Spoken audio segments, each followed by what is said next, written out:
Andy Cohen was a pal of mine from our days in the University of Illinois in the late 60s. He's a great guitar player and singer, and here's a tune that I recorded in 1971 when he visited in Cooperstown, New York.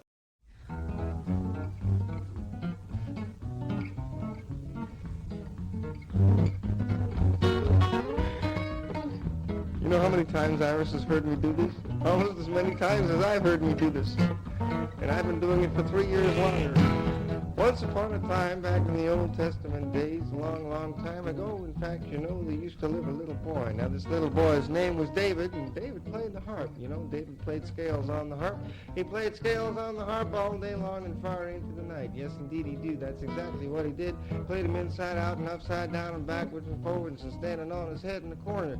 He was getting to be a mighty fine scale player for all that's worth, but every once in a while, when he thought his mother wasn't looking, liked to rip off a little blues just to see what it sounded like. This is what it sounded like. Here it comes.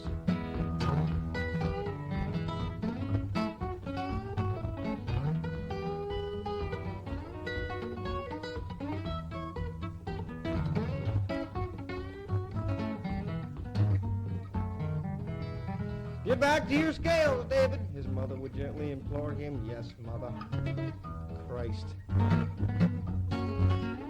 All day long and far into the night, scales, nothing but scales. Oh, how I hate scales. Scales for breakfast, scales for lunch, scales for supper. I hate them inside out and upside down, backwards and forwards, and standing on my head in the corner. You'd think I could play something else besides scales once in a while. Grumble, grumble, grumble, bitch. But being an obedient little boy, David got right back to his scales, and before you know it, he was one of the best old scale players in that whole part of the country, you know. He was such a good scale player, in fact, that the next time the king was in the neighborhood, he came around to see David special, sat down on the floor in a full lotus position amid his retinue of 17 currently useless dancing girls, drinking grape Kool-Aid that David's mother brought for him just because he was king, he was special. Listened to David play scales for about 3 hours, and then he said, "Hey, kid, you're pretty good on that thing." And David said, "Why, thank you, sir. I practiced an awful lot. I play scales all day long and far into the night. I play them inside out and upside down, backwards and forwards, and standing on my head in the corner. You'd think I could play something else besides scales once in a while." And the king said, "Oh, David, I'll bet you're the best old scale player in the whole country." And David said, "Thanks." David, the king said, "Now listen, kid, just to prove to you that virtue does indeed have its own reward in these here parts, it's got a little reward for you." David's eyes lit up like a couple empty bottles of Christian Brothers blueproof brandy in front of a roaring fire and said, "Yeah, man, what's that?" And the king said, "What do you think, kid? You just got drafted." "Hold on, King, what's that got to do with playing scales?" "Well, it ain't got nothing to do with playing scales, kid, but that don't matter none once you've been drafted. Why, hell, we got some mighty fine cooks down the road fixing tanks." David said, "Now wait a minute, King, you get me out in the army, what you gonna have me doing?" The king said, "Oh, I got just a job for you, kid.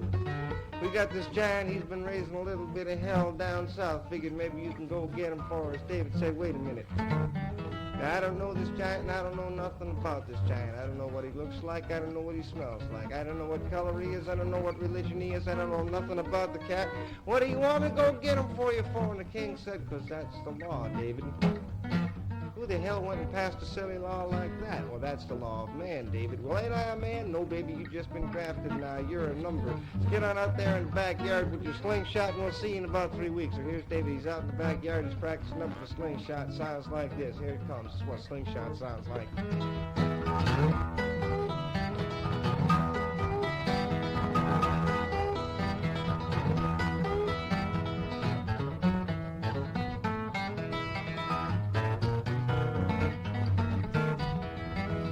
After about 3 weeks, well, here's David. He's just walking on down the road. He's got a slingshot in his hand. He's got a stone in his slingshot.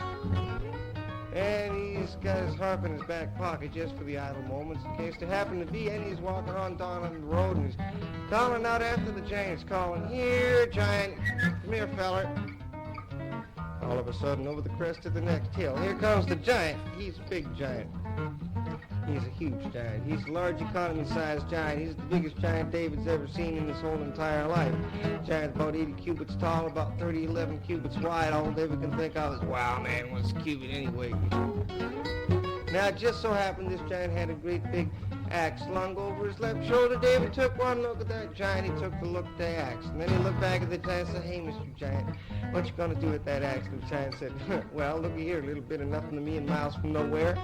What am I gonna do with this axe? Well, I'll tell you what I'm gonna do with this axe, kid. I'm gonna take this axe, I'm gonna cut you up in little bitty pieces. How's that? And David said, oh, goody. And he sat down on a rock, and he pulled out a sort from out his back pocket, and he commenced to play some blues. It sounded just like this. Now, here it comes.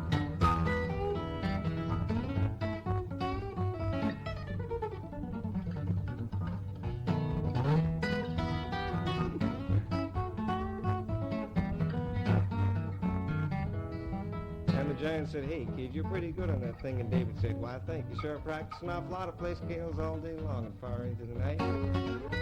Play 'em inside out and upside down and backwards and forwards and standing on my head in the corner. And it sure does feel good to play some blues every now and again. And the giant had to agree with him, you know. He said, yup. Liked it so much, in fact, he took his axe down off on his shoulder, tuned it up, and commenced to play some blues right alongside of David. When the giant played the blues for David, well, this is what it sounded like. Here it comes.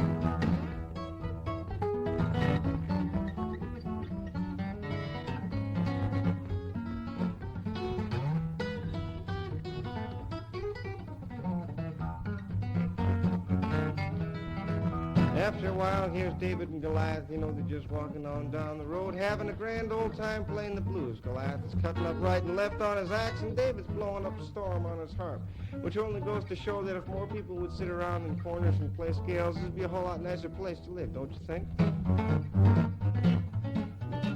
David, play on your harp, hallelujah.